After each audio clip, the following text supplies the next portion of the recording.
llamo Ruth, como todos los años vengo ahora a San Blas y nada, y en verdad es una tradición de aquí como todos los años, soy torrentina de toda la vida, a mí esto me encanta y la tradición pues son los galletitos, antes eran las pelotitas y las atracciones para los niños y por lo menos se divierten. El meu nom és Vicent Cosmerasils, vinc de l'Aquàs i bueno, he vingut així a Sant Blai a veure la fira, no? He vingut a esmorzar en uns amics de la Comissió 9 d'Octubre, s'hem reunit i ara estem pegant una volteta per així i bueno, a disfrutar del dia. Vinc a per galletets, que és el que me gusta y res, a passejar i ja està, poca cosa més.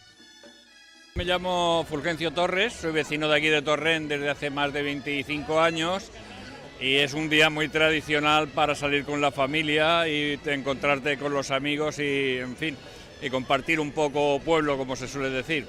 Soy Rafi, soy de aquí de Torrent y he venido hoy, el día de San Blas, que es un día que nos gusta mucho, con mi hija y con una amiguita, a pasar el día. Y nada, y todo muy bien, y encantada. Las atracciones, sobre todo para los niños, los puestos, todo muy bien. Hola, soc Maru, soc de Torrent i vinc a ser la festa de Sant Blai com tots els anys i sempre, és tradició d'ací. Què és el que més ens agrada? Pues, bueno, lo normal, lo típic és fer-se la gola, venir-se la gola, pegar una volteta per així, comprar el típic globo pels críos i la casoleta de Sant Blai, que està esperant-nos en casa ma mare.